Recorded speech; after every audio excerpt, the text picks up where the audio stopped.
Assalam Alaikum. Hi, hello, வணக்கம் எல்லோருக்கும். இன்னைக்கு நாம வந்து பாஷ்டி செய்ய போறோம். பாஷ்டிங்கிறது ரைஸ் சப்பாத்தி. இது எக்கனாமிக் ஃப்ரெண்ட்லி சப்பாத்தி, நல்ல டேஸ்டியா இருக்கும். நம்ம சின்ன பசங்கள்ல இருந்து பெரியவங்க வரைக்கும் நல்லா விரும்பி சாப்பிடலாம், சாஃப்ட்டா இருக்கும். அதுக்கு என்ன பண்ணனும், ஃபர்ஸ்ட் ஸ்டெப் என்ன பண்ணனும் நம்ம பார்க்கலாம். ஃபர்ஸ்ட் நான் வந்து ஒரு எந்த நம்ம மெஷர்மெண்ட் எந்த கிளாஸ் மாவு எடுக்கிறோமோ அதே மெஷர்மெண்ட்டில் தண்ணி 1க்கு 1. நான் வந்து 2 கிளாஸ் வந்து மாவு எடுத்திருக்கேன், ஜலிச்சு வச்சுருக்கேன் அரிசி மாவு. அதுக்கு வந்து நான் வந்து 2 கிளாஸ் வந்து தண்ணி ஆட் பண்ணியாச்சு. கொதிக்கணும், தண்ணி கொதிக்க வச்சாச்சு. தண்ணி கொதிச்சுட்டு இருக்கும்போது நம்ம வந்து ஒரு சால்ட் வந்து ஆட் பண்ணுறோம். அதுவும் சேர்ந்து கொதிக்குது. அப்புறம் கொஞ்சம் ஒரு ஸ்பூன் அளவுக்கு எண்ணெய், ஒரு ஸ்பூன் அளவுக்கு எண்ணெய் போதும். ஓகே, கொதிக்கட்டும்.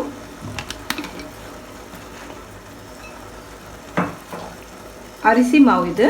நான் வந்து அரிசியை வந்து நல்லா கழுவிட்டு காயப்போட்டு, வெயிலில் காய போட தேவையில்லை. நம்ம வந்து பால்கனிலேயே காய போட்டால் ஒரு 2 நாள் காய போட்டால் நல்லா காஞ்சிடும். அப்புறமா இடியாப்பம் அளவுக்கு பதத்துக்கு நம்ம அரைச்சி வச்சுக்கணும். நான் வந்து இதை ஜலிச்சு வச்சுக்கிட்டேன் இந்த மாவு. இப்போ வந்து தண்ணி கொதிக்குது இல்லையா, கொஞ்சம் சிம்மில் பண்ணிவிட்டு இது போட்டுடுங்க. மாவை போட்டுட்டு கொஞ்சம் ஒரு நிமிஷம் அப்படியே கொதிக்கட்டும். நான் ஹை ஃப்ளேம் வச்சுட்டேன். மறுபடியும் இது கொஞ்சம் ஸ்ப்ரெட் பண்ணி விட்டுடுங்க. ரொம்ப ஈஸியான ரெசிபி, ரொம்ப டேஸ்டியான ரெசிபி. நிறைய பேர் வந்து இது வேலைன்னு சொல்லி செய்ய மாட்டாங்க. நம்ம தண்ணி அளவு கரெக்டாக இருந்தால் எல்லாம் பர்ஃபெக்டாக இருக்கும். நான் வந்து சிம்மில் வச்சுட்டு இதை நல்லா கிளறி விட்டுடுறேன்.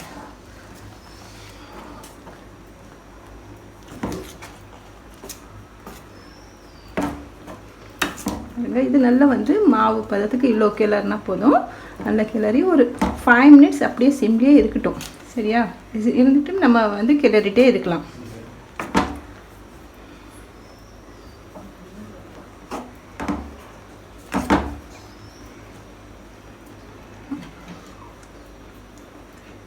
இது ஆயிடுச்சு. இப்போ வந்து இது வந்து நம்மளுக்கு கை பொறுக்கிற அளவுக்கு சூடு இருக்கும்போது நம்ம சப்பாத்தி செய்ய ஆரம்பிக்கலாம். இப்போ சூடாக இருக்குது, கொஞ்சம் ஆறட்டும். ஓகே, இப்போ இது வந்து கை வந்து நம்மளுக்கு சூடு பொறுக்கிற அளவுக்கு மாவு வந்து ஆறிடுச்சு. இப்போ நம்ம வந்து சப்பாத்தி மாவும் பிசையும் இல்லையா, அது மாதிரி கொஞ்சம் கொஞ்சம் எடுத்து பிசைஞ்சிக்கலாம். எல்லாம் பிசைய முடியாது. ஸோ கொஞ்சம் கொஞ்சம் எடுத்து இது மாதிரி கிச்சன் ஸ்டேஜில் வச்சுட்டு, இது வந்து நம்மளுக்கு மாவு தேவைப்படும் இல்லையா, அதனால் மாவு நமக்கு சப்போஸ் இது கொஞ்சம் அதிகமாக சூடாக இருந்துச்சுன்னா நம்ம ட்ரையாக இருந்துச்சுன்னா கொஞ்சம் வந்து நம்ம நார்மல் வாட்டர், ப்ளெயின் வாட்டரை ஆட் பண்ணிக்கலாம். நல்லா நம்ம பிசைறதுல என்ன இருக்குது, நல்லா கொஞ்சம் ஹார்டாக நம்ம பிசைஞ்சிக்கணும்.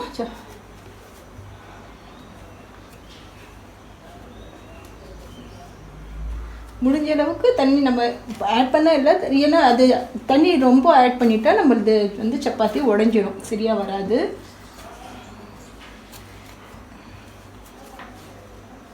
ஃபஸ்ட் டைம் கொஞ்சம் கஷ்டமாக இருக்கும், அப்புறமா பழகிச்சுன்னா உங்களுக்கு ஈஸியாகிடும். பாருங்கள், எல்லாம் ஒன்றா சேர்ந்து வந்துச்சு இல்லையா.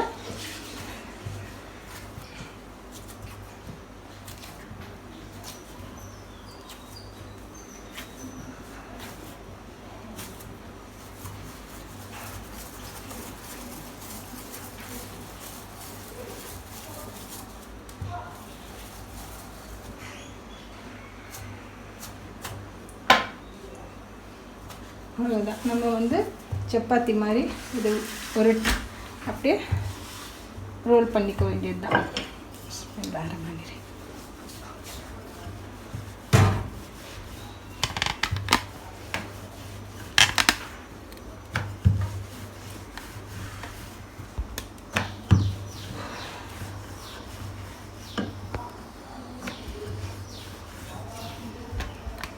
பாருங்கள், ஈஸியாக ஆகுது இல்லையா.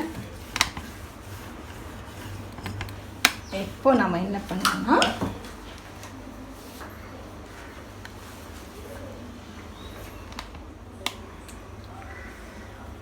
ஓகே, இப்போ வந்து இது ரோல் பண்ணியாச்சு இல்லையா. இது மாதிரி ஒரு பிளேட் வச்சுட்டு எக்ஸ்ட்ரா மாவை வந்து கட் பண்ணிவிடுங்க. கட் பண்ணிவிட்டு இந்த மாவோடு சேர்த்து இன்னும் நம்ம ஆட் பண்ணி பிசைஞ்சிக்கலாம். இது பாருங்கள், ஈஸியாக வந்து ஃபுல்லாக இப்படி எல்லாம் ஒன்று ஒன்றா அடக்கி வச்சுக்கோங்க. இது இன்னொன்று காமிக்கணும்னா செஞ்சு இது மாதிரி கொஞ்சம் மாவு ஆட் பண்ணிவிட்டு நல்லா இது மாதிரி நல்லா பிசையணும். நம்ம ஒரு கையால் ஈஸியாக ஓமாக இருக்கிறதால நம்மளுக்கு கொஞ்சம் நல்லா சேர்ந்து வந்துடும். நான் வந்து சொன்ன அளவுலேயே நீங்கள் தண்ணி போட்டிங்கன்னா கரெக்டாக வரும். இல்லாட்டி வந்து நீங்கள் அதிகமாகவோ குறைச்சாலோ போட்டால் என்ன ஆகும்னா உடைஞ்சிடும். இது மாதிரி கரெக்டாக வராது. இது வந்து நம்ம வந்து இதோட வந்து நம்ம வந்து வேர்க்கடலை சட்னி, குழந்தைங்க வந்து ரொம்ப சுகரோடு ரொம்ப விரும்பி சாப்பிடுவாங்க. இல்லாட்டி நம்மளுக்கு பீனட் பட்டர் இருக்கு இல்லையா, அதில் நம்ம ஸ்ப்ரெட் பண்ணி சாப்பிட்லாம். வேர்க்கடலை சட்னி, சிக்கன் கிரேவி, ஸ்பைசியான chicken gravy, mutton gravy, keema gravy ரொம்ப நல்லாயிருக்கும். எல்லாத்துலேயும் ரொம்ப நல்லாயிருக்கும். ஜஸ்ட் நம்ம கொஞ்சம் வேலை, அவ்வளோதான். சண்டேஸில் ஒர்க்கிங் லேடிஸ் வந்து சண்டேஸில் செய்யலாம். அங்கே ரோல் பண்ணிடலாம். ஈஸியாக ரோல் ஆகுது பாருங்கள்.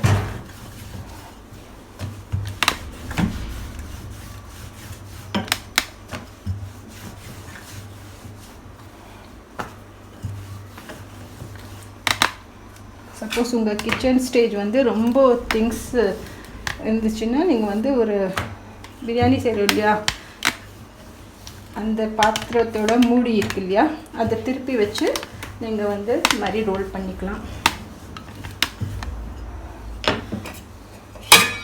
இது மாதிரி ஒழிஞ்ச நடுவில் ஒன்றும் ப்ராப்ளம் இல்லை.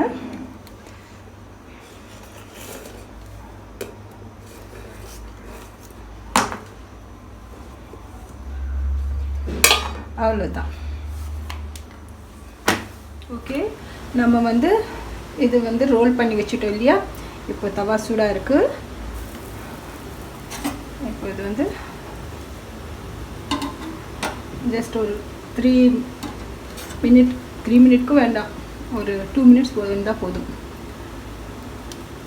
ஏன்னா ஆல்ரெடி நான் வந்து சுடு தண்ணியில் நாங்கள் வந்து சூடு பண்ணி தான் வச்சுருக்கோம்.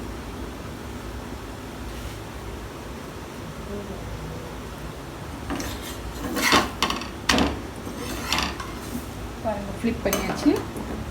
கொஞ்சம் பபிள்ஸ் மாதிரி வரட்டும். வந்த உடனே அதுவும் ஃப்ளிப் பண்ணி நான் வந்து இப்போ ஆயில் போடுறேன். கீ போட்டால் ரொம்ப டேஸ்டியாக இருக்கும். ஆனால் இப்போது ஹெல்த் கான்ஷியஸும் இருக்கணும். ஸோ நான் வந்து ஆயில் போடுறேன். ரொம்ப சிம்பிள். இது கொஞ்சம் ப்ரௌன் கலர் தெரியும் இல்லையா. நான் இப்போ ஆயில் போட்டுடுறேன். 2 சைடும் திருப்பியாச்சு இல்லையா. ஆயில் போட்டுடுறேன். பிஸ்மில்லாஹிர்ரஹ்மானிர்ரஹீம்.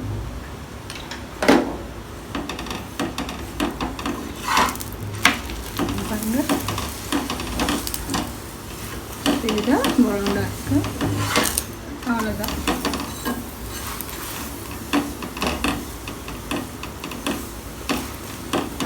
பாருங்கள், பபிள்ஸ் மாதிரி வருது இல்லையா.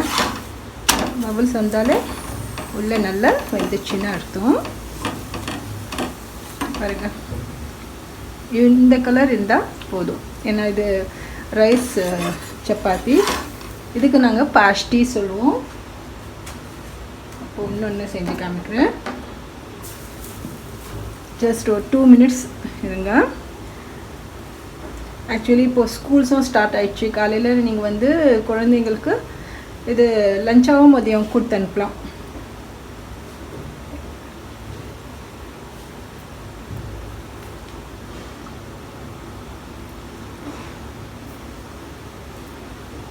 இப்போ திருப்பி போடலாம். இருங்க.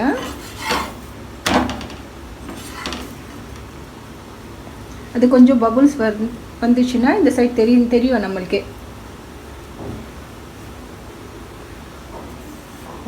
கொஞ்சம் வருது பாருங்க. இப்போ இந்த ஸ்டேஜில் திருப்பி போட்டுட்டு நான் எண்ணெய் போட்டுடுறேன். ஓகே,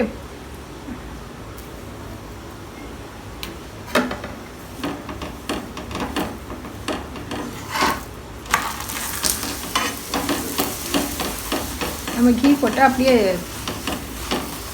இன்னும் டேஸ்ட்டு ஃபுல்லாக வீடு ஃபுல்லாக கீயோட ஸ்மெல். குழந்தைங்கள்லாம் ஈஸியாக வந்து உட்காந்துருவாங்க. இப்போது இந்த லாக்டவுனில் வெயிட் நல்லா போட்டதால் எல்லாருக்கும் இப்போது நான் ஹெல்த் கான்ஷியஸாக இருந்து ஆயிலில் பண்ணுறேன். அவ்வளோதான், தெரியாச்சு இல்லையா? அவ்வளோதான், ஆஃப் பண்ணிடுறேன். ஹை ஃப்ரெண்ட்ஸ், இப்போது ரெடி ஆகிடுச்சு பாருங்கள். லோ எக்ஸ்பென்சிவ் டின்னர் ரெசிபி பாஷ்டி ப்ளஸ் கிரவுண்ட்நட் சட்னி. பாருங்கள், இதில் கொஞ்சம் வெங்காயம் கொஞ்சம் கொஞ்சம் அரைப்பட்டு பாதி அரைப்படாமல் இருக்குது. அப்படி இருந்தால் தான் இதோட ரொம்ப டேஸ்டியாக இருக்கும். பாருங்கள், நல்லா சாஃப்டாக இருக்குது பாருங்கள். நல்லா சாஃப்டாக நம்ம சாப்பிட்லாம், நல்லா ஈஸியாக. இது பட்ஜெட் ஃப்ரெண்ட்லி கூட. இது ரொம்ப நல்லாயிருக்கும். ட்ரை பண்ணிவிட்டு எனக்கு என்னோடய சேனல் சப்ஸ்கிரைப் பண்ணுங்கள். தேங்க்யூ ஃபார் வாட்சிங்.